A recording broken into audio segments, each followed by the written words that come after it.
الحمد لله رب العالمين وأشهد أن لا إله إلا الله وحده لا شريك له وأشهد أن محمدا عبده ورسوله صلى الله عليه وعلى آله وصحبه ومن تبع هداهم بإحسان إلى يوم الدين أما بعد.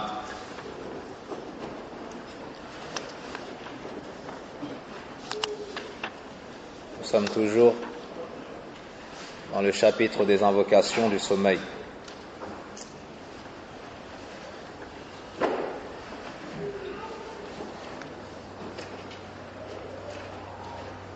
قال المؤلف رحمه الله تعالى: وعن أبي سعيد الخدري رضي الله عنه قال: قال رسول الله صلى الله عليه وسلم: من قال حين يأوي إلى فراشه: أستغفر الله العظيم الذي لا إله إلا هو الحي القيوم وأتوب إليه 3 مرات غفر الله ذنوبه وإن كانت مثل زبد البحر وإن كانت عدد رمل عالج وإن كانت عدد أيام الدنيا. قال الترمذي: حديث حسن غريب. ضعفه علامة الألباني رحمه الله تعالى. وعن أبي هريرة رضي الله عنه عن النبي صلى الله عليه وسلم أنه كان يقول إذا أوى إلى فراشه: اللهم رب السماوات ورب الأرض ورب العرش العظيم ربنا ورب كل شيء فالق الحب والنوى منزل التوراة والإنجيل والفرقان أعوذ بك من شر كل ذي شر أنت آخذ بناصيته اللهم أنت الأول فليس قبلك شيء وأنت الآخر فليس بعدك شيء وأنت الظاهر فليس فوقك شيء وأنت الباطن فليس دونك شيء اقض عنا الدين وأغننا من الفقر. خرجه مسلم.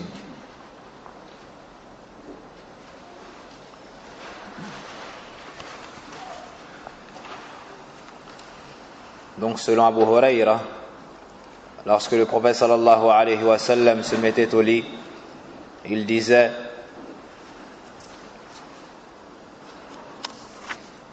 Ô Allah, Seigneur des cieux, Seigneur de la terre et Seigneur du trône sublime, notre Seigneur et Seigneur de toutes choses, toi qui fais fendre la graine et le noyau, révélateur de la Torah, de l'évangile et du discernement, je cherche protection près de toi contre le mal de toutes choses malveillantes que tu tiens par le tout-paix. Ô Allah, tu es le premier, rien n'est avant toi. Tu es le dernier, rien n'est après toi. Tu es l'apparent, rien n'est au-dessus de toi. Tu es le caché, rien n'est en deçà de toi. Acquitte-nous, en dessous de toi, acquitte-nous nos dettes à notre place et prémunis-nous contre la pauvreté.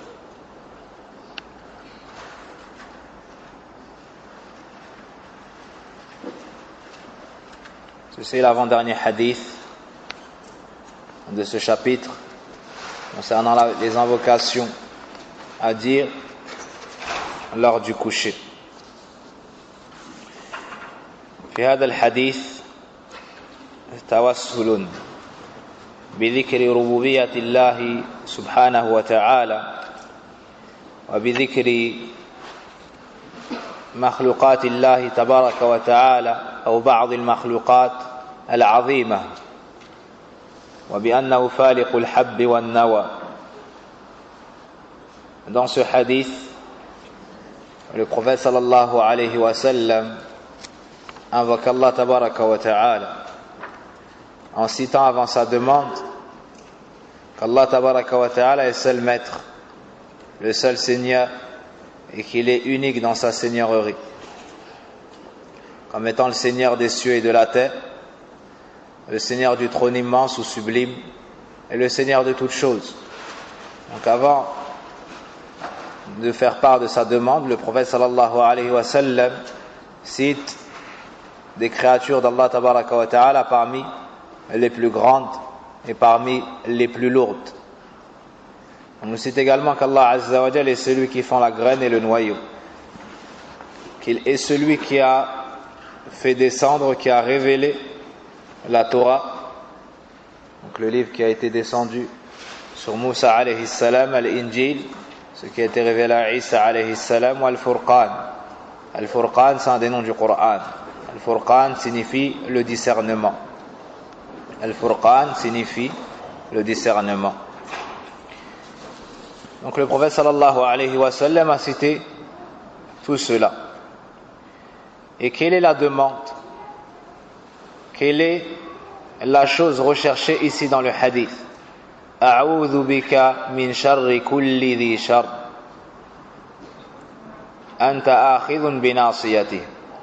Donc le dua ici c'est l'isti'adha min kulli ma fi shar. Donc la demande ici c'est de demander à Allah subhanahu wa ta'ala la protection contre toute chose comprenant un mal. Et par la suite, le prophète sallallahu alayhi wa sallam invoque à nouveau Allah tabaraka wa ta'ala, dua ibadah, en faisant ses éloges, en citant 4 noms. Et il y a aussi l'explication.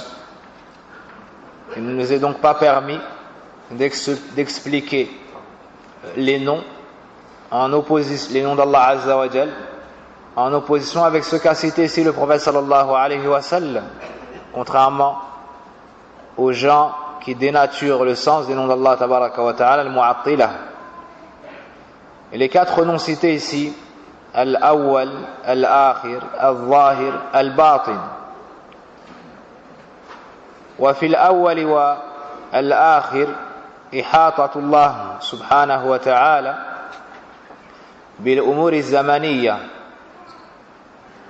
وبالظاهر والباطن بالأمور المكانية فالله سبحانه وتعالى حاط بكل شيء علما وأحصى كل شيء عددا. Allah subhanahu wa ta'ala est le premier et le dernier, c'est l'apparent et le caché. Il a donc embrassé de sa science toutes choses sans exception, que ce soit de manière temporelle ou bien que ce soit dans le lieu. Il n'y a pas une chose qui se trouve dans un endroit ou un moment sans qu'Allah Azza wa Jal n'en ait parfaitement connaissance. فهذه الأسماء الأربعة فيها دلالة الدلالة على الإحاطة الزمنية والمكانية. Puis une autre demande, اقضي عنا الدين, demande Allah subhanahu wa ta'ala de s'acquitter de nos dettes. Tu abandonnes ton affaire à Allah tabaraka wa ta'ala après avoir fait les causes afin qu'il te permette de ne plus être endetté. Et on verra le lien qu'il y a par la suite, incha'Allah ta'ala, entre ces demandes-là et le sommeil de la personne, car ces invocations sont prononcées au moment de dormir. Pour quelle sagesse est-ce que le prophète sallallahu alayhi wa sallam invoquait en ces termes dans ce moment et ce contexte précis? Iqdi anna ad-dayn wa aghnina min al-faqr. Puis la dernière demande, et prémunons-nous contre la pauvreté. Je demande à Allah subhanahu wa ta'ala qu'il te mette à l'abri de la pauvreté. Kharrajahu Muslim. Donc rapportées par l'imam Muslim. Certaines paroles ne sont pas dans le recueil de l'imam Muslim, mais dans d'autres textes. Wal falq wa shaq faliq al-habbi wan nawa. Al-habb تخرج من الزروع والنوى من الأشجار. Ici on nous a cité parmi les livres révélés 3 choses: At-Tawrah, Al-Injil, Al-Furqan, donc dans l'ordre chronologique. Et le dernier livre que nous devons appliquer et qui a abrogé les livres précédents est Al-Qur'an. Al-Qur'an qui a été révélé sur le prophète Mohammed sallallahu alayhi wa sallam. Il y a la guidée et toute la vérité. Quant au livre passé, ils ont été également révélés par Allah tabaraka wa ta'ala, si ce n'est que ils n'ont pas été préservés de toute altération. C'est pour ça que des membres de leur communauté ont changé et falsifié le livre comme cela est connu dans les textes. Et on remarque une chose ici qui nous est citée par les ulama ahli sunnah, c'est concernant les cieux, la terre, le trône et ainsi de suite. On nous parle de la rububiyya d'Allah tabaraka wa ta'ala comme étant le créateur et le seigneur. Naam. Allahumma rabba as-samawati wal ard, ou bien Allahumma rabba as-samawati wa rabba al-ard wa rabba al-arshi al-azim, rabbana wa rabba kulli shay, faliq al-habbi wan nawa. Tout cela entre dans la création d'Allah tabaraka wa ta'ala. Les cieux, la terre, le trône, toute chose, et la graine et le noyau. Par contre, au moment de citer les livres, on nous dit Munazzil at-Tawrat wal Injil wal Furqan, celui qui a révélé, celui qui a fait descendre. Wa fi hada raddun ala man qala bi anna al-Qur'ana makhluq. Et dans cela, il y a une réfutation à ceux qui ont dit que le Coran était créé. Naam, al-Qur'an kalamullah subhanahu wa ta'ala. Le Coran est la parole d'Allah subhanahu wa ta'ala. Wal kalam sifatun min sifatillahi azza wa jal. Et la parole est un des attributs d'Allah subhanahu wa ta'ala. Et on remarque dans ce hadith qu'au moment de citer les livres révélés, en partie de la parole d'Allah azza wa jal, on a utilisé ce mot précis, munazzila, celui qui a révélé, celui qui a fait descendre. Donc le Coran vient d'Allah subhanahu wa ta'ala. Les livres révélés viennent d'Allah subhanahu wa ta'ala et ils ne sont pas créés. Ils ne sont pas créés. Tout comme il y a une preuve dans cela, ala uluwillahi subhanahu wa ta'ala fawqa jami'il makhluqat. Tout comme il y a une preuve ici dans le fait qu'Allah azza wa jal soit élevé au-dessus de l'ensemble de ses créatures. Donc parmi ses attributs, l'élévation, al-ulu. Allah subhanahu wa ta'ala dans de nombreux versets, et le prophète sallallahu alayhi wa sallam dans de nombreux hadiths nous cite cet attribut. Ibn al-Qayyim rahimahullah ta'ala nous dit, il y a plus de 1000 preuves qu'Allah subhanahu wa ta'ala est élevé au-dessus de ses créatures.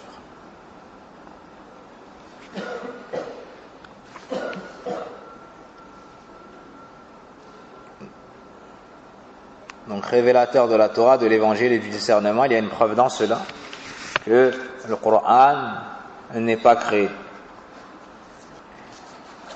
Le prophète sallallahu alayhi wa sallam ici invoque Allah subhanahu wa ta'ala, cherche protection auprès de lui contre le mal de toute chose malveillante, et il dit que tu tiens par le toupet. Donc l'ensemble des créatures sont soumises volontairement ou non à Allah tabaraka wa ta'ala et n'avancent que dans son décret. Elles n'avancent que dans son décret. Et c'est Allah subhanahu wa ta'ala qui décide de tout. Donc celui qui invoque Allah azza wa jal tout en ressentant ces sens-là, en ayant présent à l'esprit dans son qalb, dans son cœur, ces sens-là, que toute chose est sous le décret d'Allah, sous sa volonté, et qu'Allah azza wa jal est le Seigneur de toutes choses et qui décide de toutes choses, la personne abandonnera son affaire à Allah tabaraka wa ta'ala, placera entièrement sa confiance en Allah subhanahu wa ta'ala. Sa foi augmentera, tout comme sa confiance en Allah subhanahu wa ta'ala. Une autre preuve à la sifat al-ulu pour l'attribut d'Allah azza wa jal, l'élévation, c'est Bismillah azza wa jal al-zahir.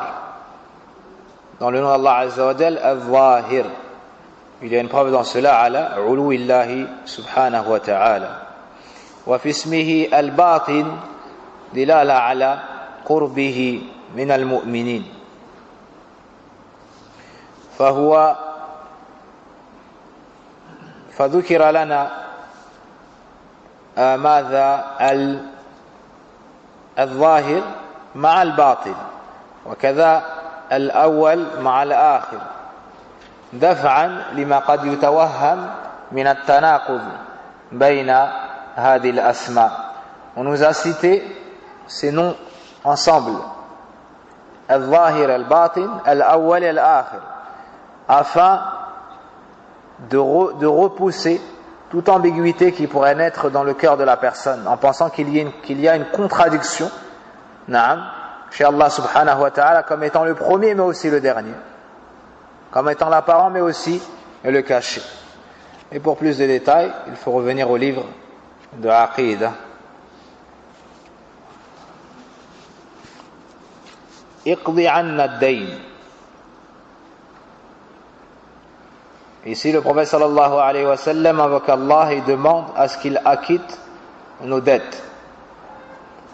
Il ne faut pas comprendre ici par les dettes que l'argent. Naam. Les dettes ici c'est les huquq, c'est tous les droits, huququllah, huququl ibad, l'argent et autres. C'est tout droit qu'on a sur toi. Donc les droits d'Allah Azza wa Jal. Tu demandes à Allah qu'il t'aide à t'acquitter de tes devoirs envers Allah. Naam. Les ibadat, les obligations. Tu demandes à Allah subhanahu wa ta'ala qu'il t'aide à t'acquitter de tes devoirs envers les créatures. Naam. Toute personne qui a un droit sur toi, tu as une dette. Naam. Tu as une charge. Donc tu demandes à Allah Azza wa Jal qu'il t'aide à t'acquitter de ses devoirs et de ses dettes. Wa aghnina min al-faqr. Et tu demandes à Allah subhanahu wa ta'ala de te préserver, de te mettre à l'abri de la pauvreté. Lorsqu'on lit tous ces termes,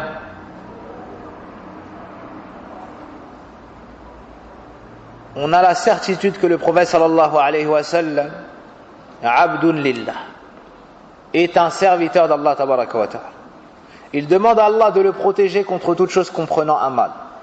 Il demande à Allah subhanahu wa ta'ala d'acquitter pour lui ses dettes. Et il abandonne son affaire à Allah subhanahu wa ta'ala. Celui qui a ces caractéristiques, est-ce qu'il mérite d'être adoré avec Allah? Non.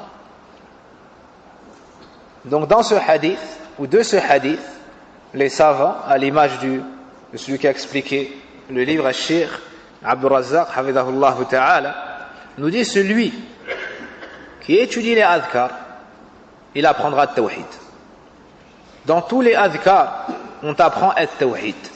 Et celui qui juste lit les invocations du prophète sallallahu alayhi wa sallam et médite ces invocations, il va avoir la science du tawhid. Il va avoir la certitude que personne en dehors d'Allah Azza wa Jal ne mérite d'être adoré. Et pourquoi est-ce qu'on a cité ces deux choses-là? On demande à Allah Azza wa Jal de s'acquitter de nos dettes et on demande à Allah tabaraka wa ta'ala de nous préserver contre la pauvreté. À quel moment précisément? Au moment de dormir. Les ulama ont expliqué cela, le lien qu'il y a entre ces deux choses et le moment, en disant que le prophète sallallahu alayhi wa sallam ذكر هذين الأمرين لأنهما سبب هم للعبد. Pourquoi est-ce qu'on a cité ces deux choses-là à ce moment précisément? Pourquoi? Car les dettes et la pauvreté sont tous deux des causes de soucis pour le serviteur. Ça attriste le serviteur, ça l'empêche de trouver la quiétude. Et au moment de dormir, tu as besoin de cette tranquillité. Mais la personne qui a un problème d'argent, la personne qui a des dettes, la personne qui craint la pauvreté ou bien qui est touchée par la pauvreté ne trouve pas le sommeil. Car elle se demande comment est-ce qu'elle va payer telle chose, comment est-ce qu'elle va faire ça. À ce moment-là, on t'enseigne qu'il faut placer ta confiance en Allah Azza wa Jalla. On t'enseigne comment trouver la quiétude, comment trouver le repos bi dhikrillah. Fal khayru kullu al khayr fi dhikrillah subhanahu wa ta'ala. Donc tout le bien est dans quoi? Dans le rappel d'Allah tabaraka wa ta'ala. Avec le rappel d'Allah, tu vas renforcer ta foi. Avec le rappel d'Allah tabaraka wa ta'ala, tu vas dissiper tes tristesses, tes soucis et ton chagrin. Donc ce qui est passé, ce qui va venir et ce dans quoi tu te trouves. Al-ham wal-gham wal-hazan ou al-huzn. Donc certains de tes soucis ont un rapport avec le passé, tes tristesses. Tu as aussi des soucis, des choses qui ont un rapport avec le présent et des choses que tu crains dans le futur. Le remède à toutes ces choses, c'est quoi? C'est le fait d'invoquer Allah Azza wa Jal et de placer ta confiance en lui, tabaraka wa ta'ala. Donc à ce moment-là, tu as besoin de tranquillité, tu as besoin de quiétude, de sérénité, et tu obtiendras tout cela en invoquant Allah subhanahu wa ta'ala. Dans la journée, la personne est occupée. Elle se déplace, elle est occupée. Donc, ça ne lui apporte pas la même tristesse et les mêmes soucis qu'au moment du coucher. Car au moment du coucher, la personne fait le vide. Et lorsqu'elle veut dormir, elle se rend compte de quoi? Qu'elle doit payer telle chose, qu'elle doit de l'argent à telle personne, qu'elle a un problème pour payer son loyer, qu'elle a un problème pour telle et telle chose. Donc cette invocation est parfaitement bien placée à ce moment précis. Au moment du coucher. Wallahu al-musta'an. فالعبد يفوض أموره كلها إلى الله تبارك وتعالى. Donc la personne se doit de tout abandonner à Allah tabaraka wa ta'ala. وَمَا يَتَوَكَّلْ عَلَى اللَّهِ فَهُوَ حَسْبُهُ. Et celui qui place sa confiance en Allah, il lui suffira pour toute chose. Et en te dirigeant complètement et pleinement vers Allah Azza wa Jal, en vidant ton cœur de tout autre qu'Allah tabaraka wa ta'ala, c'est ainsi qu'Allah subhanahu wa ta'ala t'accordera la sérénité et la quiétude. Donc avant de dormir, tu renforces le lien qu'il y a entre toi et Allah.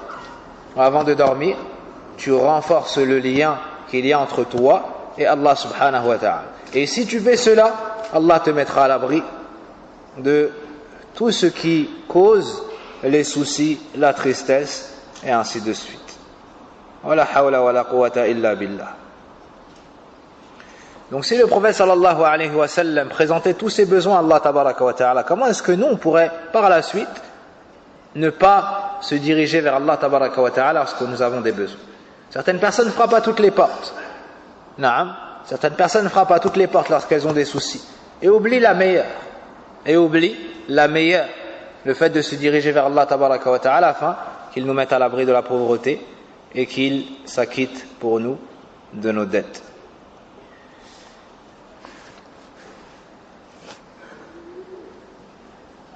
Et le dernier hadith, وقال البراء بن عازب رضي الله عنه قال لي رسول الله صلى الله عليه وسلم إذا أتيت مضجعك فتوضأ وضوءك للصلاة ثم اضطجع على شقك الأيمن وقل اللهم أسلمت نفسي إليك ووجهت وجهي إليك وفوضت أمري إليك وألجأت ظهري إليك رغبة ورهبة إليك لا ملجأ ولا منجا منك إلا إليك آمنت بكتابك الذي أنزلت وبنبيك الذي أرسلت فإن مت من ليلتك مت على الفطرة واجعلهن آخر ما تقول متفق عليه. Al-Bara ibn Azib radiallahu anhu nous rapporte: le messager d'Allah sallallahu alayhi wa sallam m'a dit, quand tu te mets au lit, fais tes ablutions comme pour la prière, puis couche-toi sur le côté droit et dis: oh Allah, je te soumets mon âme, je tourne mon visage vers toi, je te confie mes affaires et je cherche appui auprès de toi, en plaçant en toi amour et crainte. Nul refuge et nul secours contre toi si ce n'est auprès de toi. Je crois à ton livre que tu as révélé et en ton prophète que tu as envoyé. Le prophète sallallahu alayhi wa sallam a dit à Al-Bara ibn Azib: إذا أتيت مضجعك أي فراشك, donc lorsque tu te mets au lit, فتوضأ وضوءك للصلاة, fais tes ablutions comme tu les fais pour la prière. Donc al-wudu al-ma'rouf. Ça, c'est un des comportements lors du coucher que nous avons déjà vu. C'est le fait de faire al-wudu. Un deuxième comportement qui nous est cité dans le hadith, ثم اضطجع على شقك الأيمن. Puis allonge-toi sur le côté droit. Ça, c'est un des comportements à avoir également lors du coucher. Puis, il lui a enseigné une invocation.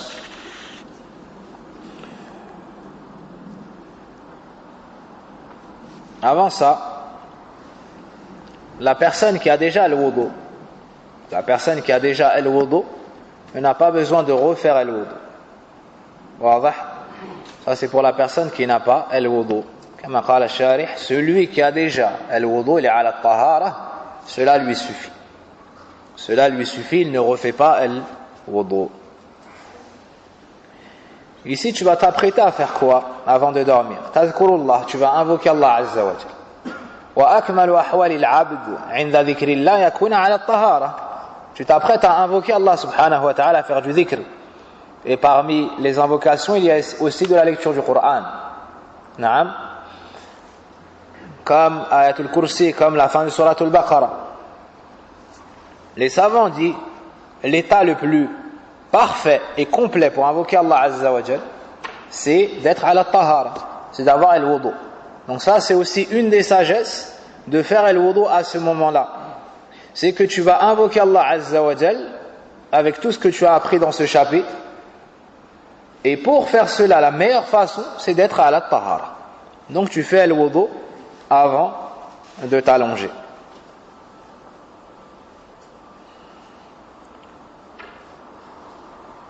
Le meilleur état pour dormir, c'est de s'allonger sur le côté droit.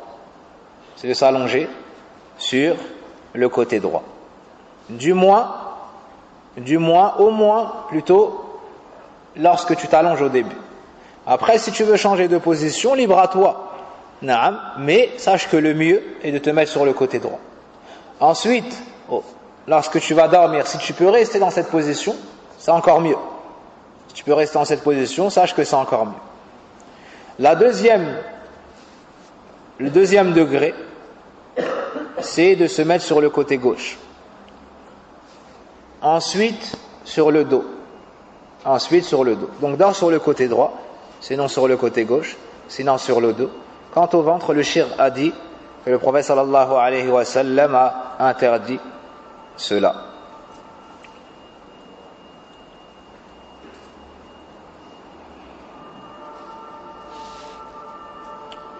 Puis il a enseigné al-Bara ibn Azib radiyallahu anhu une invocation. Et il lui a dit, Qul, dis. Par la suite, il lui a dit la dua. ومن هذا نستفيد تلقين الدعوات والأذكار للناس. Et de cela, on tire quoi? Que fait partie de la sunna d'enseigner aux gens les adhkar, d'enseigner aux gens les du'as, d'enseigner aux gens les invocations. Tu as mémorisé une dua, va voir ton frère, va voir ta famille, va voir tes proches et enseigne-leur la dua. Naam. Certaines personnes pourraient ne pas voir d'utilité et d'importance à faire ça. C'est-à-dire, on se réunit, on apprend une dua. On se réunit, on apprend une invocation. On répond aux gens, هذه سنة رسول الله صلى الله عليه وسلم. Ça, c'est la sunna du prophète sallallahu alayhi wa sallam. Et on a vu dans les hadiths passés que Abdullah ibn Omar faisait cela avec ses compagnons. Et on a vu dans des hadiths passés aussi que les Sahaba faisaient cela. Donc un grand khair que tu apportes aux gens, le fait de leur enseigner une invocation. Combien d'assises sont perdues et remplies de péchés? Naam. La personne qui remplit son temps avec ce genre de choses, cette personne-là, tarbah, elle va gagner fi dunya wal akhirah. Elle va gagner fi dunya wal akhirah. Le prophète sallallahu alayhi wa sallam nous dit ad-dallu ila al-khayri kafa'ili. Celui qui montre le bon chemin est comme celui qui le fera. C'est-à-dire quand tu apprends à quelque chose un bien, quand il le fait, toi aussi tu t'en vois récompensé. Ça c'est un khayr azim. C'est un khayr azim. Et entre dans le même jugement celui qui offre un livre où il y a les adhkar, min as-sunnah al-thabita. Et on invoque Allah subhanahu wa ta'ala en faveur de ceux qui se concurrencent dans ce bien régulièrement, des frères et sœurs, offrent des livres. Jazakumullahu khayra.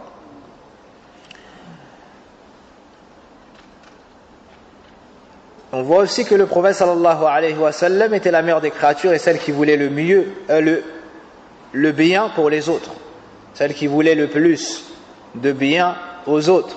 Pourquoi? Car il les orientait, il orientait sahaba, il orientait la umma vers tout ce qui leur donne des hasana et la tranquillité du cœur, le bonheur et la joie, fi dunya wal akhirah. Tous les enseignements du prophète sallallahu alayhi wa sallam sont venus pour ça, pour nous ramener le bien, fi dunya wal akhirah, pour nous ramener la joie et le bonheur, fi dunya wal akhirah. L'invocation Allahumma aslamtu nafsi ilayk. Oh Allah, je te soumets mon âme. Donc toi, tu proclames que tu agrées le fait d'être le serviteur d'Allah Azza wa Jal, tu te soumets à lui volontairement. À ce moment, tu t'apprêtes à te coucher, à dormir, et tu ne sais pas si tu vas te réveiller, tu revivifies ce tawhid. Tu proclames le fait que tu abandonnes ton affaire à Allah tabaraka wa ta'ala, que tu n'es que sa créature et que tu as agréé pour ta propre personne de te soumettre à Allah. Tu te soumets à son jugement, tu te soumets à son décret, tu te soumets à ses ordres. Tu agrées le fait qu'il gère toutes tes affaires. Puis tu dis wajjahtu wajhi ilayk fi l'iltija ila Allah subhanahu wa ta'ala wa l'ikhlas. Puis tu dis je tourne mon visage vers toi. De cela en tire le fait de se diriger entièrement vers Allah Azza wa Jal et de lui donner l'exclusivité dans toutes nos actions, et particulièrement les actes d'adoration. Puis wa alja'tu dhahri ilayk raghbatan wa rahbatan ilayk. Je te confie mes affaires. Je te confie mes affaires en plaçant en toi amour et crainte. Ici, tu demandes à Allah tabaraka wa ta'ala, c'est comme si tu demandais à Allah de t'accepter. Tu dis que tu n'adores que lui, tu te diriges que vers lui, tu lui abandonnes toutes tes affaires et tu fais cela qu'avec lui, car c'est ton Seigneur et tu es sa créature. Car tu l'as agréé en tant que Seigneur et tu sais qu'il ne fera pour toi que ce qu'il y a de mieux. Donc tu lui demandes de te préserver. Lorsque tu dis alja'tu dhahri ilayk, tu demandes à Allah Azza wa Jalla al-hifdh wal-himaya wal-wiqaya. Tu lui demandes la préservation, la protection. Raghbatan wa rahbatan ilayk. Ar-raghbah, c'est le désir. Wa rahba, c'est la crainte. Donc tu fais tout cela, tu fais toutes ces causes avec amour et crainte d'Allah tabaraka wa ta'ala. Et c'est ainsi qu'ont été décrits les meilleurs des serviteurs d'Allah Azza wa Jal, les prophètes, les messagers, les personnes pieuses. Innahum kanu yusari'una fil khayrat wa yad'unana raghaban wa rahaba wa kanu lana khashi'in. C'est ainsi que se doit d'être le croyant. Bayna al-khawfi wal raja, entre la crainte et l'espoir. Et dans rahba et raghba, il y a un ajout à al-khawf wal raja. Al-rahba, ça ressemble à al-khawf, et al-raghba, ça ressemble à al-raja, si ce n'est qu'il y a plus d'action. Et pour plus de détails, vous revenez au sharh de l'usul al-thalatha.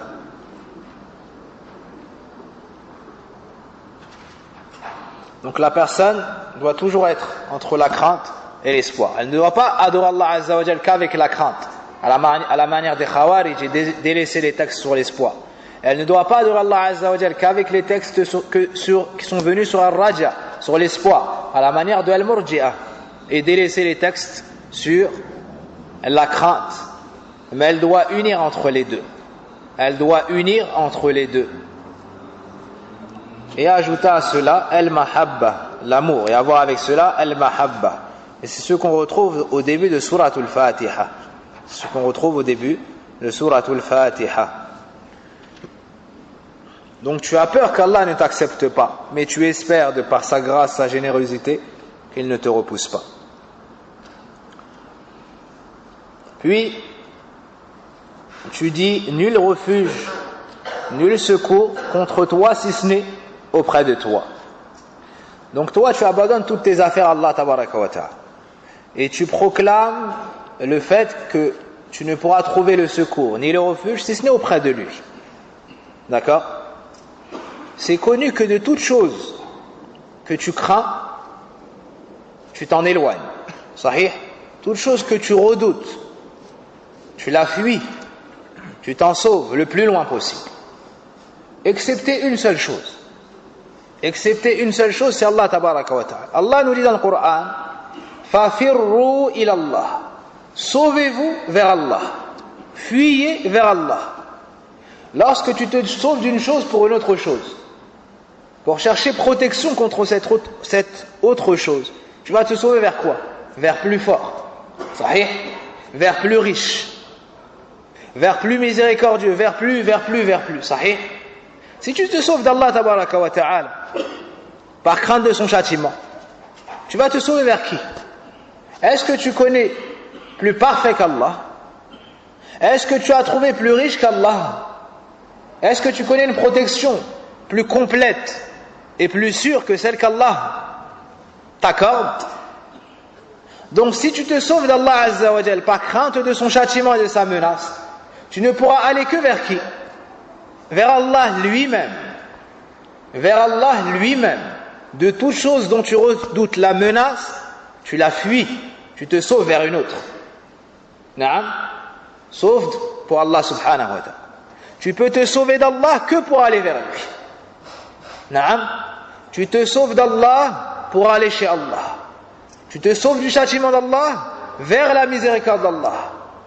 Tu te sauves de la colère d'Allah vers la pitié d'Allah tabaraka wa ta'ala. Fafirru ilallah. Allah nous dit, donc selon la traduction, sauvez-vous vers Allah. Hadi aya azima. Ça c'est un verset azim jiddan, subhanallah. Lorsque la personne craint un mal, lorsque la personne redoute une chose, elle doit savoir que personne ne pourra lui accorder protection comme Allah Azza wa Jalla. Personne ne pourra la mettre à l'abri comme Allah tabaraka wa ta'ala. Tes proches peuvent t'abandonner. Naam. Ceux qui t'aiment le plus aujourd'hui, demain peuvent te détester. Sahih. Allah subhanahu wa ta'ala, lui, jamais il n'abandonne celui qui vient vers lui. Allah tabaraka wa ta'ala n'a pas besoin de nous, ni de nos actions. Mais il aime nous donner le bien. Et il a rattaché ça à des causes. Donc jamais un serviteur ne sera perdant à abandonner son affaire à Allah, à se diriger vers Allah tabaraka wa ta'ala. Ibn Adam, le fils de Adam, se met en colère lorsque tu lui demandes. C'est pas la première fois, la deuxième fois. C'est pas la deuxième fois, la troisième fois. Allah subhanahu wa ta'ala, lui, se met en colère si tu délaisses sa demande. Si tu ne demandes pas à Allah subhanahu wa ta'ala, il se met en colère contre toi. Il aime que tu lui demandes, parce qu'il est riche, il est bon, il est généreux, et ses trésors sont pleins.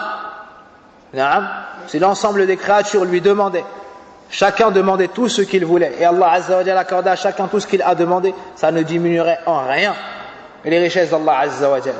Pas même ce que diminue l'aiguille que tu entres dans la mer lorsque tu la ressors de la mer. Est-ce qu'elle diminue quelque chose de la mer? Tu prends une aiguille, tu la rentres dans la mer et tu la ressors. Tu la ressors, est-ce que ça prend quelque chose de la mer? Est-ce que ça diminue le niveau de la mer? Là. Donc tout ce que tu cherches se trouve auprès d'Allah subhanahu wa ta'ala.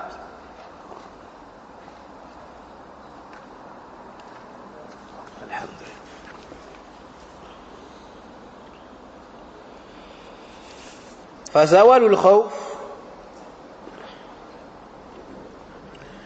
وحصول النجاة بالأمن كل هذا بيد الله.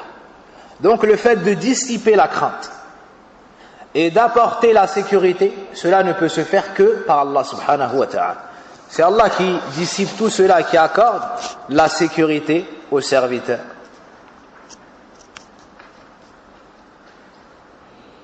Puis, tu fais encore un tawassul en disant Amantu bi kitabika alladhi anzalt. J'ai foi au livre, je crois à ton livre que tu as révélé. C'est-à-dire le Coran. Alaysa bi makhlouq, il n'est donc pas créé, il a été révélé par Allah subhanahu wa ta'ala. Wa bi nabiyyika alladhi arsalt.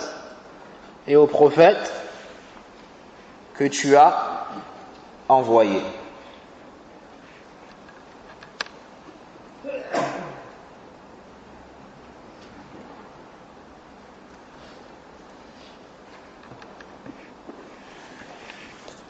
La personne ici proclame sa foi en la révélation d'Allah Azza wa Jal, particulièrement au Coran, et au prophète qui a été envoyé, c'est-à-dire Muhammad sallallahu alayhi wa sallam. Il doit avoir la croyance qu'il a été envoyé pour l'ensemble des mondes en tant qu'annonciateur et avertisseur, et qu'il a transmis parfaitement ce qu'Allah subhanahu wa ta'ala lui a ordonné.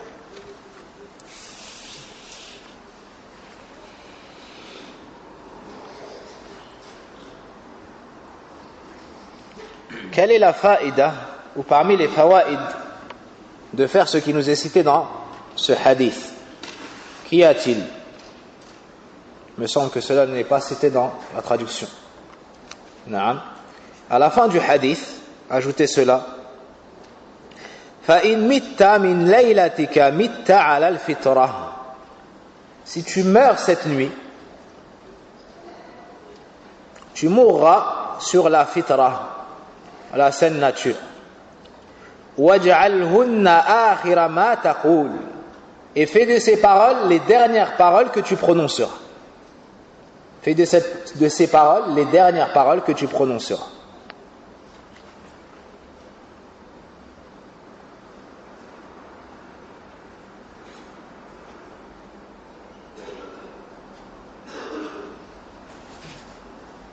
الفطرة هو الإسلام. قال النبي صلى الله عليه وسلم كل مولود يولد على الفطرة فأبواه يهودانه أو ينصرانه أو يمجسانه.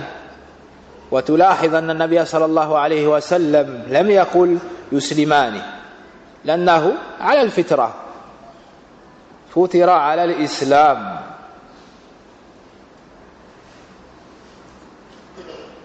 Donc le prophète sallallahu alayhi wa sallam nous dit, si tu meurs dans cette nuit, tu mourras sur la fitra, c'est-à-dire l'islam.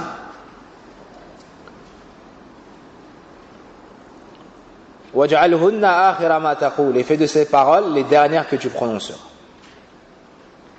Donc un grand khayr dans le fait de préserver cette invocation et de la prononcer. Dans un hadith, le prophète sallallahu alayhi wa sallam dit, tout nouveau-né né sur la fitra. La fitra, c'est l'islam.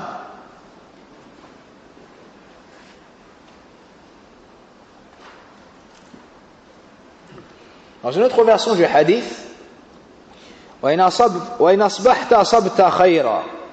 Et si tu attends le matin, alors tu obtiendras du bien. C'est-à-dire, si tu ne meurs pas dans ton sommeil, et que tu atteins le matin, Allah te facilitera du bien. Et le bien ici a été cité de manière indéterminée. On n'a pas dit un bien précis, on a dit du bien. Donc du bien dans toute chose, pour montrer la grandeur de ce bien. Le prophète sallallahu alayhi wa sallam dit, fais que ces paroles soient les dernières que tu prononceras. On tire de cette parole que le serviteur ne doit pas se contenter d'une ou deux invocations qu'il a mémorisées, mais il doit cesser d'ajouter. Fais des efforts, mémorise. Aujourd'hui tu en connais 2, demain tu en connaîtras 3, dans une semaine 4, wa hakada.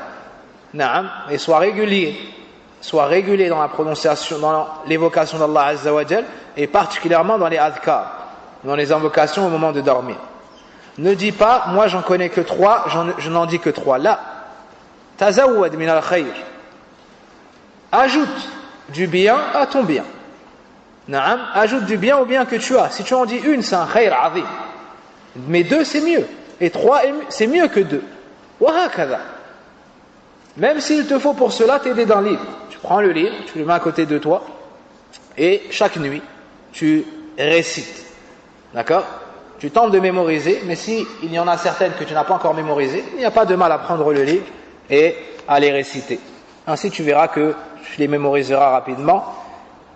Bi'idhnillah, tabaraka wa ta'ala. Donc ça répond à la question, est-ce qu'on doit en dire que, par exemple, 3 ou 4, ou est-ce qu'on peut toutes les dire? Dis tout ce que tu peux dire avec l'aide d'Allah tabaraka wa ta'ala.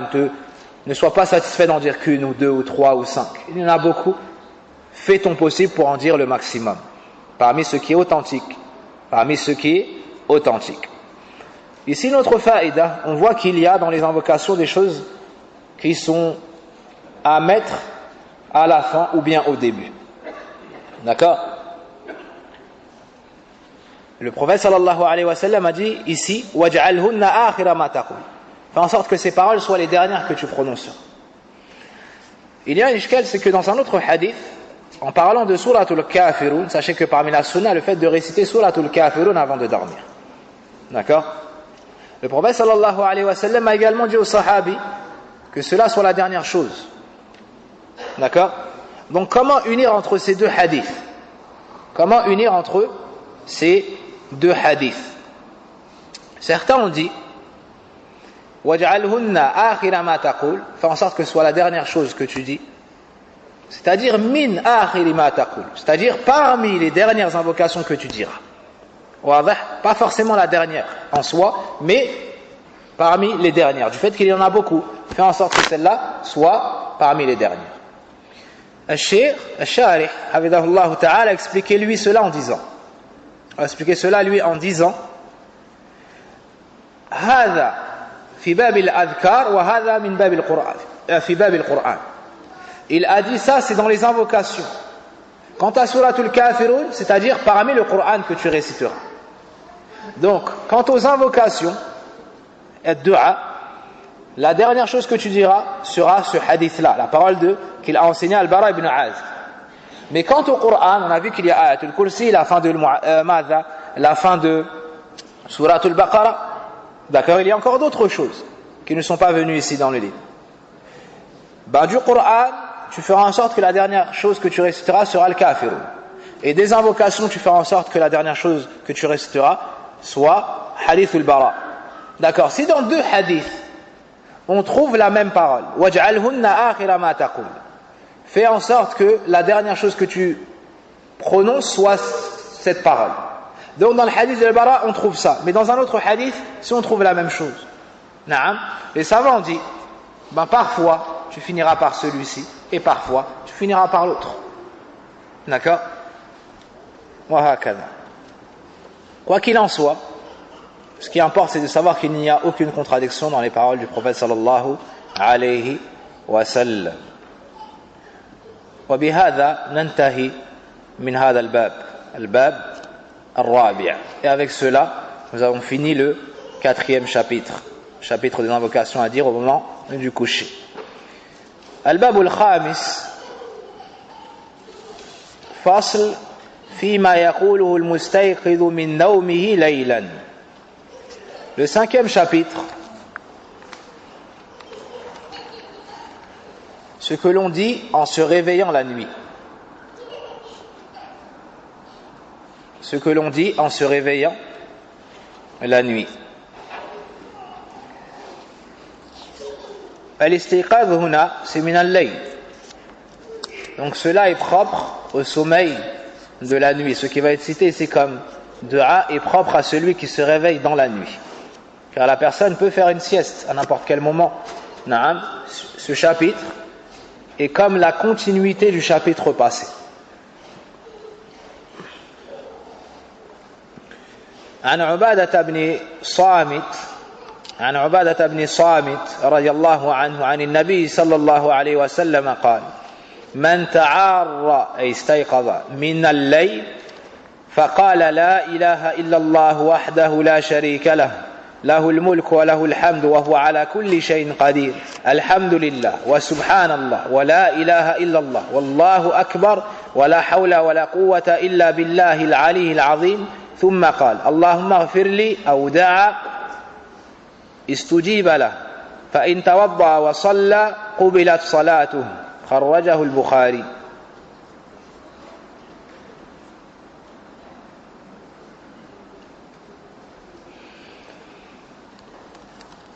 Le prophète sallallahu alayhi wa sallam nous dit dans le hadith de Ubadah radiyallahu anhu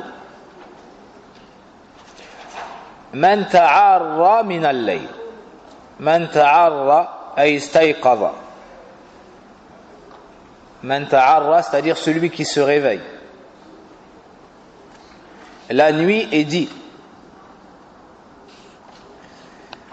Nulle divinité n'est digne d'être adorée si ce n'est Allah, seul et sans associé. À lui la royauté et la louange, il est capable de toutes choses.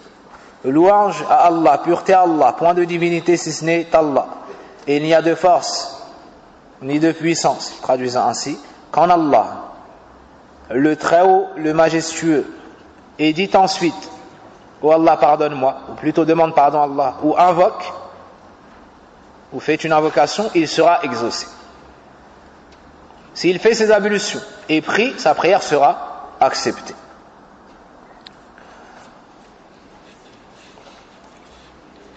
La personne, un des moments où elle peut être distraite c'est quand? C'est après le sommeil. Plutôt le sommeil de la journée, la sieste, ou bien le sommeil de la nuit. Quel est le sommeil qui est le plus long? C'est le sommeil de la nuit. C'est pour ça qu'on a cité ces invocations et ce chapitre. Car le moment où la personne peut se trouver distraite, c'est quand? C'est après une longue interruption. Et lorsque la personne dort, elle dort de nombreuses heures d'affilée. Et le fait qu'elle se réveille et que la première chose qui lui vient soit dhikrullah, hada min at-tawfiq al-azim. Ça fait partie de la plus grande des réussites. Ça prouve que le dhikr a la plus grande place dans son cœur. Ça prouve que sa langue est habituée et aime le dhikr. Ça prouve qu'Allah Azza wa Jal lui veut du bien. فهذه علامة خير عظيم على العبد. Donc ça, c'est un des grands signes de bien sur ce serviteur. Celui qui, dès qu'il se réveille, pense à invoquer Allah Azza wa Jal, ça, c'est un des grands signes de bien. Et c'est un des grands signes que c'est une personne qui fait beaucoup de dhikr. Dans ce hadith, on a uni les meilleures des choses dans l'invocation. Kalimatu tawhid et les choses qui appuient at-tawhid, la partie affirmative et la négative. Donc tu affirmes que le seul qui est en droit d'être adoré est Allah subhanahu wa ta'ala, seul, sans associé. Puis, Allahul mulk wa lahul hamd. Tu affirmes qu'Allah subhanahu wa ta'ala, donc ça c'est la première chose. La deuxième chose, Lahul mulk wa lahul hamd. Tu affirmes qu'Allah Azza wa Jal, c'est le seul maître, à lui la royauté toute entière. Il décide de ce qu'il veut. Wa lahul hamd, il mérite toutes les éloges. Puis, tu vas citer le fait qu'il soit omnipotent. Il est capable de toutes choses. Par la suite, tu vas citer les 4 meilleures des paroles. Tu vas citer les 4 meilleures des paroles, dans un ordre précis. Dans un ordre précis, lorsque tu mémorises une dua, tu dois faire attention à l'ordre. Ici, tu ne commenceras pas par Subhanallah, mais par Alhamdulillah. Pourquoi cela? Car le prophète sallallahu alayhi wa sallam a fait ainsi. Donc tu dis Alhamdulillah, wa Subhanallah, wa la ilaha illallah, wallahu akbar. Ces 4 paroles sont les meilleures des paroles. Le prophète sallallahu alayhi wa sallam nous dit Habbul kalimat ila Allahi arba'a. Subhanallah, alhamdulillah, wa la ilaha illallah, wallahu akbar. Le prophète sallallahu alayhi wa sallam a dit les paroles les plus aimées chez Allah sont au nombre de 4. Subhanallah, alhamdulillah, wa la ilaha illallah, wallahu akbar. Dans un autre hadith, 4 paroles me sont plus aimés que tout ce sur quoi le soleil se lève. Et il a cité encore une fois ces 4 paroles. Et il nous dit qu'elles effacent les péchés, qu'elles font tomber les péchés du serviteur comme les feuilles tombent de l'arbre. Donc ces paroles sont les meilleures des paroles. Par la suite, tu proclames là une parole dans laquelle il y a une demande d'aide. La hawla wa la quwwata illa billah. Et tu ajoutes al-Ali al-Azim. Celui qui est élevé et qui est immense. Donc, le prophète sallallahu alayhi wa sallam nous encourage celui qui se réveille la nuit à dire ces paroles. Qu'est-ce que la personne aura à gagner? Le prophète sallallahu alayhi wa sallam a dit par la suite que si la personne, après avoir dit cela, demande à Allah de lui pardonner, ou Allah pardonne-moi, ou bien fait dua, c'est-à-dire demande à Allah Azza wa Jal des choses de ce bas monde ou de l'au-delà, Allah lui accordera. Allah l'exaucera. Ça c'est une première chose. Une deuxième chose, فَإِن تَوَضَّى وَصَلَّى قُبِلَتْ صَلَاتُهُ. S'il fait ses ablutions et accomplit la prière, sa prière sera acceptée. Sa prière sera acceptée. Et remarquez dans ce hadith qu'on nous cite qu'Allah va exaucer ses du'as et accepter sa prière. Et quand on médite le hadith, on comprend pourquoi est-ce que cette personne devient mubaraka, devient bénie, Allah Azza wa Jalla lui accorde tout ce qu'elle demande. Naam, et exauce ce qu'elle fait comme bonne action. Pourquoi cela? لأنها توسلت بالتوحيد وبأحب الكلمات إلى الله سبحانه وتعالى وأثنى على الله سبحانه وتعالى. Car la personne, avant de demander, a cité les meilleures des choses. At-Tawhid. Elle a cité la parole du Tawhid, la ilaha illallah. Puis elle a appuyé At-Tawhid, wahdahu la sharika la. Puis elle a cité qu'Allah Azza wa Jal, à lui, revient de droit la royauté et la louange. Puis elle a affirmé qu'Allah était parfaitement omnipotent. Puis elle a cité les 4 meilleures des paroles. Puis la hawla wa la quwwata illa billah, al-Ali, al-Azim. Al-Ali, Allah subhanahu wa ta'ala comme attribut l'élévation. Al-Azim, il a comme attribut donc al-Ulu et al-Azama, l'immensité. La personne qui a ça dans son cœur, ça renforcera son lien avec Allah subhanahu wa ta'ala. Naam, ça renforcera son lien avec Allah subhanahu wa ta'ala, car tu sais qu'Allah c'est le plus haut, tu sais qu'Allah Azza wa Jal est le plus grand. Donc vers lui tu iras, car tout naturellement le serviteur se dirige vers celui qui est fort, vers celui qui est élevé. Mais Allah subhanahu wa ta'ala c'est al-Ali, al-Azim, tabaraka wa ta'ala.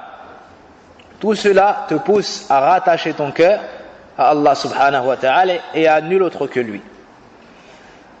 Quand tu as fini cette invocation, si tu fais dua, si tu dis par exemple Allah maghfirli ou Allah pardonne-moi, le prophète sallam nous dit Allah t'exauce.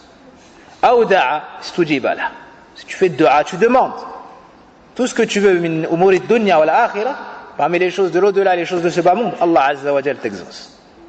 Donc nombreux sont ceux qui demandent et qui cherchent les causes pour qu'Allah exauce leurs demandes. Voici une des grandes causes par lesquelles Allah Azza wa Jal t'accorde ce que tu recherches. Lorsque tu te réveilles la nuit, tu dis cette parole. La ilaha illallah, wahdahu la sharika la, lahul mulk wa lahul hamd wa huwa ala kulli shay'in qadir. Alhamdulillah, dans cet ordre-là. Tu dis pas subhanallah, alhamdulillah. Non, dans ce cas-là, tu dis alhamdulillah. Wa subhanallah, wa la ilaha illallah, wallahu akbar, wa la hawla wa la quwwata illa billah, al-ali al-azim. N'ajoute pas à cela, ne change pas l'ordre. Dis cette invocation, puis demande Allah Azza wa Jalla. Puis demande Allah subhanahu wa ta'ala, il t'exaucera, comme l'a dit ici le prophète sallallahu alayhi wa sallam. Tu fais le wudu par la suite. Pourquoi? Car avant de dormir, un des comportements c'était quoi? C'était de faire le wudu. Par ce sommeil-là, tu as annulé ta tahara. Parce que le naum, ça fait partie des annulatifs de l'wudu. Donc, tu vas refaire le wudu. Tu vas refaire le wudu. Et par la suite, si tu ne veux pas refaire tout ce que tu as entrepris ici, tu pries. Le prophète sallallahu alayhi wa sallam nous dit qubilat salatu. Naam, qubilat salatu. Sa prière sera exaucée. Donc dans ce hadith, il y a 6 choses. Dans ce hadith, il y a 6 choses et des comportements lorsque la personne se réveille. Elle prononce la parole du tawhid en appuyant les 2 parties. Elle prononce les 4 meilleures des paroles. Elle prononce al-hawqala. C'est quoi al-hawqala? La hawla wa la quwwata illa billah. Naam, la hawla wa la quwwata illa billah. C'est quoi al-basmala? Bismillahir Rahmanir Rahim. Et al-tasmiyah, c'est Bismillah. Naam. Alhamdulillah, c'est quoi? Alhamdulillah. Naam. Ensuite, il y a astaghfir wa yad'u. Il demande pardon à Allah Azza wa Jal et il fait dua. Ensuite, al-wudu, 5e comportement. Et le 6e, as-salah. As-salah. La personne avant de dormir, elle était proche d'Allah avec les invocations, avec al-tahara, avec al-dua, avec al-salah et ainsi de suite. Dès qu'elle se réveille, elle renoue ce lien-là. Elle renforce ce lien-là. Ainsi, tu comprends pourquoi tu as été créé, subhanallah. Ainsi, tu comprends pourquoi est-ce qu'Allah tabaraka wa ta'ala t'a créé pour que tu l'adores, pour que tu l'invoques, pour que tu te rapproches de lui autant que possible. Celui qui se réveille ainsi, se sera réveillé de la meilleure manière. Se sera réveillé de la meilleure manière, en invoquant Allah subhanahu wa ta'ala, en commençant sa journée par les meilleures des actions. En faisant cela, qui peut-être te prendra 10 minutes de ton temps, sache qu'Allah Azza wa Jal va mettre la baraka tout au long de ta matinée, tout au long de ta journée, jusqu'à arriver au soir, incha'Allah ta'ala. Contrairement à celui qui, lorsqu'il se réveille par exemple avec de la musique, wal'iyadhu billah, ou bien avec la télé, iyadhan billah, ou bien en colère et en prononçant de mauvaises paroles, parce qu'on le réveille pour la salat, ou autre.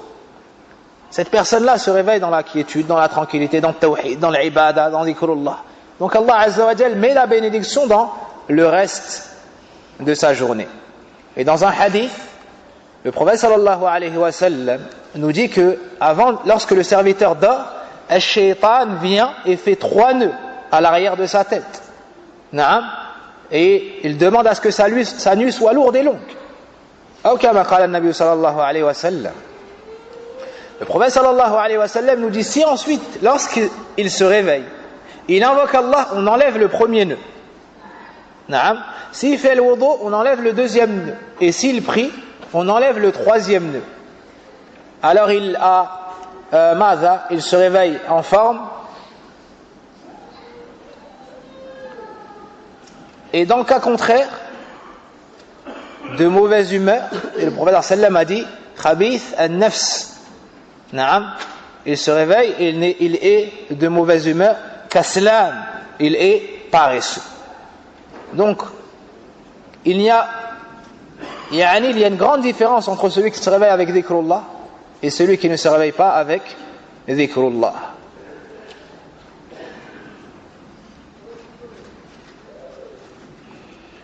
Le hadith suivant. عن أبي أمامة رضي الله عنه قال سمعت رسول الله صلى الله عليه وسلم يقول من آوى إلى فراشه طاهرا فذكر الله تعالى حتى يدركه النعاس لم ينقلب ساعة من الليل يسأل الله شيئا من خير الدنيا والآخرة إلا أعطاه إياه. خرجه الترمذي وقال حديث حسن غريب. الحديث كما قال أو أعلى كذا قال الألباني رحمه الله.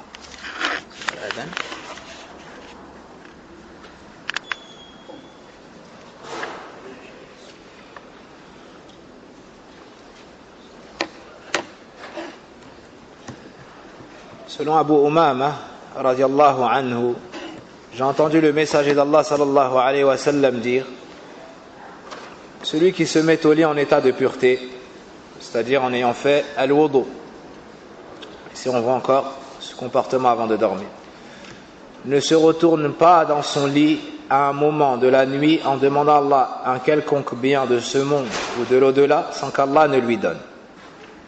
C'est-à-dire que celui qui fait le wudu avant de dormir, puis se réveille durant son sommeil dans la nuit, en se tournant de telle manière ou de telle manière, quoi qu'il demande, Allah lui accorde.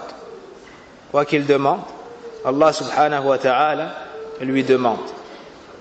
De cela, on comprend que celui qui veut qu'Allah lui facilite ce noble comportement, le fait de penser à évoquer Allah azza wa jal dès qu'il se réveille, il y a des causes à faire. Il y a des causes à faire. Il faut demander l'aide à Allah azza wa jal qu'il nous aide à l'invoquer, qu'il nous aide à nous souvenir de lui, comme le faisait le prophète sallallahu alayhi wa sallam. Il disait Allahumma inni ala dhikrika wa shukrika wa husni ibadatik. Oh Allah, aide-moi à me souvenir de toi, à t'invoquer et à t'adorer convenablement. Et parmi ces causes, le fait de faire al-wudu. Le fait de faire al-wudu avant de dormir. Tout comme il y a parmi les causes le fait d'invoquer Allah avant de s'endormir. Tout comme il y a parmi les causes le fait d'invoquer Allah subhanahu wa ta'ala avant de s'endormir.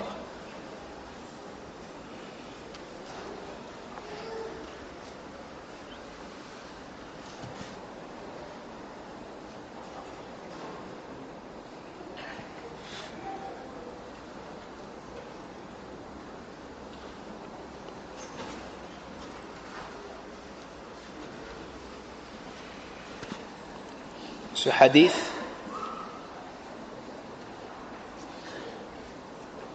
Imam al-Albani rahimahullah ta'ala nous dit huwa kama qala aw a'la fa inna lahu shawahid min jama'atin min as-sahaba faraji' at-targhib in shi'ta thumma tabayyana li anna tilka ash-shawahid qasira falaysa fiha mathalan ذكر الله حتى يدركه النعاس وهو بدونها صحيح.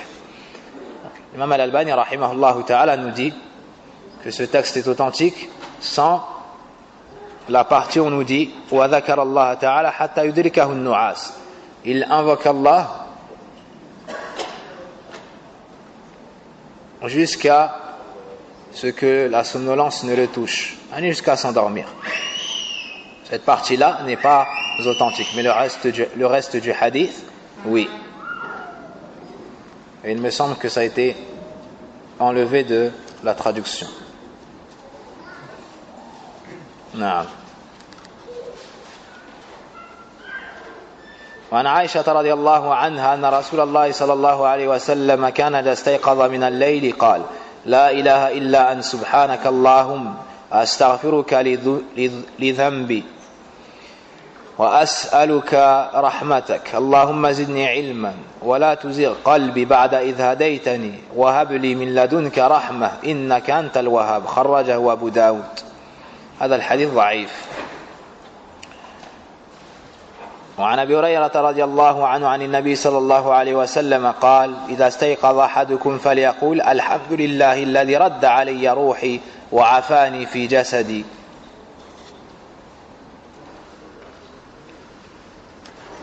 Le hadith suivant est faible et celui qui le suit est le hadith de Abu Huraira radiallahu anhu, dans lequel il rapporte du prophète sallallahu alayhi wa sallam, lorsque l'un d'entre vous se réveille, qu'il dise louange à Allah qui m'a rendu mon âme, a préservé mon corps et m'a permis de l'évoquer. Alhamdulillahi alladhi radda alayya ruhi. Donc tu remercies Allah azza wa jal qui t'a rendu ton âme, car les âmes durant le sommeil sont en suspens. Allah azza wa jal, s'il veut, il garde ton âme et tu meurs durant cette nuit. S'il veut, il te rend ton âme et te prête encore vie.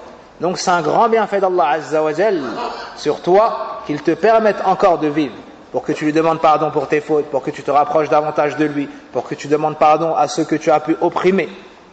Donc c'est un grand bienfait que seul Allah azza wa jal peut accorder. Wa afani fi jasadi. Tu te réveilles et tu es en possession de tes membres.